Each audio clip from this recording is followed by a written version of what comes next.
we had a short chat during the break and decided that I'm not going to play a role of academician, so I will try to speak about those lines I saw from this poetic or curatorial point of view, and I think one of the most beautiful ones, which was we also heard in the last presentation, but we saw through as a thread going through each of the presentations, is this vulnerability of the artwork, which is not seen as something we should really fight with. That is part of the artwork, and as an introductory presentation by Vivian, where we spoke about the biography of the artwork, or the ethnographic or anthropological aspect of the artwork, we see that death is coming back as a topic. And it reminds me about Horace Walpole, whose father's collection is actually the basis of the Hermitage collection in St. Petersburg, who was standing in the 18th century in front of Renaissance painting, which was becoming darker and darker, and he thought he will be the last generation who has seen this work, and he said, I'm looking at this painting as if it were a sunset, and this kind of aesthetic way of looking at the death and to integrate it in the course of the life is probably a very touching moment. Yeah, so I think also talking about life and death, of course, is a very kind of literal translation of biography in a way. Recently there was also a conservator who mentioned that artworks sometimes, you could also acknowledge them as going on retirement. So that's another way of conceptualizing maybe the kind of the end life or the ending of an artwork, but not necessarily in death, which is very negative, I think, but also in terms of retirement. And just picking up, also one of the interesting things that I found among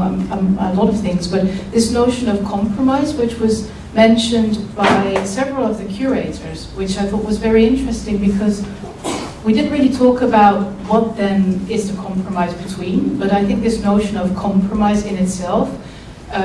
says that there are particular values that people have to make decisions between, so you have to decide between particular values, and apparently that is considered to be a compromise. And on the other hand, Stephanie, also you said, but compromising is also part of the artistic process in itself. So there also the curator kind of identified herself, in this case, with the artist in terms of the artistic process. And that, of course, then also brings us back to this discussion about authorship and whether conservators and curators should kind of take that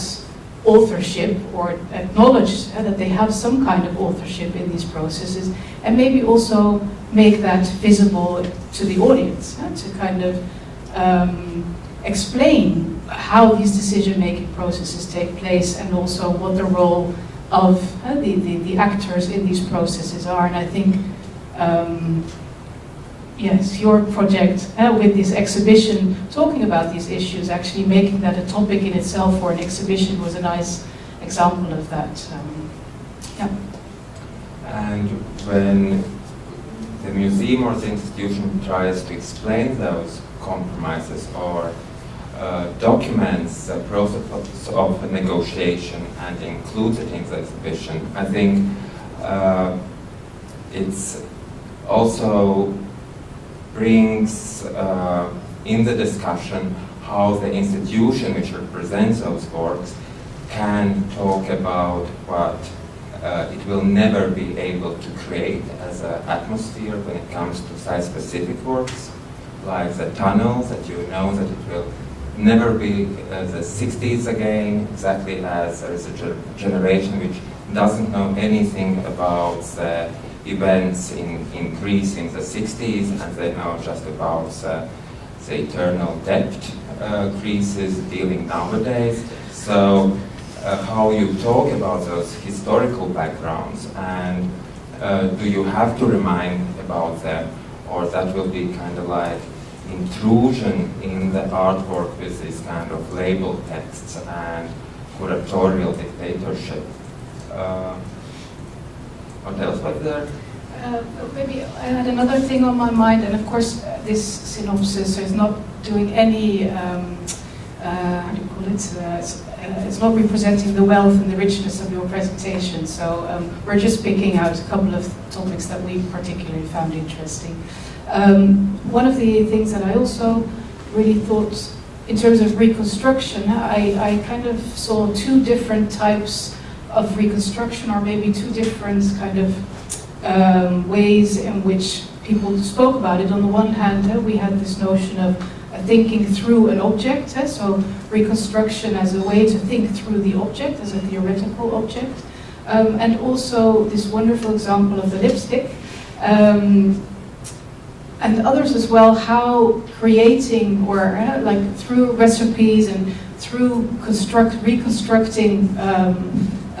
its materiality, this is also a way to get to know the work in a different way. So also through reconstruction, I think your example also of the Gabo is wonderful. I'm sure you have been able to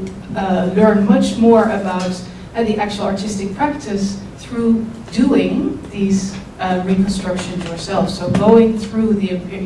materiality, and Stephanie, again, you also said with this water, so you had to experience yourself what it would mean to have a reconstruction like that, and based on that experience you made a different decision. So going through this materiality yourself, I think, is very interesting, and that's also where the curator and the conservator might meet each other. I think another aspect which one could notice in the symposium program, that actually all the works discussed were in the collections of art institutions, which create a very specific envelope of the artwork. It would be interesting also to hear what a private collector thinks about a reconstruction or replica of his work, or conservation of the piece which gets ordered in front of his eyes. When we talk about this envelope of the artwork, which sometimes is an art institution or the museum, this envelope term, which was coined by Richard Wollheim, reminds us also about the previous envelopes in which the artworks have been. A beautiful example, I think, is the cracks of Gioconda, where we know that they came from the times when Gioconda was hanging in the bathroom of the French king. And when you see those cracks, you actually don't want to get rid of them, because it brings you this kind of image of king in the bath looking at Gioconda, and she's smiling back, you know. So these envelopes which we are eager to keep in the artwork, this history of the envelopes, so that they are there, so that it's not always this death or getting older and to have wrinkles in our faces. It's not something we always should get rid of. Maybe one last, for me at least, it relates to this envelope, but to kind of different envelopes, because today we've been talking very much about the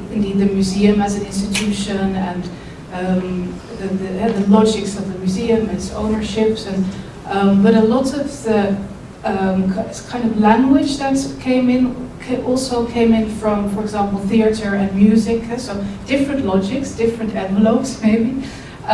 where also there are different, well, I said different logics, but also particularly different thoughts about acceptable degrees of reinterpretation. And I think, so if you think about theater, there, of course, the logic of theater is that there are new interpretations of the texts. But as we discussed today, also especially with fine art, this notion of the artist intent or the estate playing a role is very much still part of fine arts. That's also why, I mean, there are many ways why it's different than theatre music, but you can see a kind of shifts there, or kind of these boundaries or these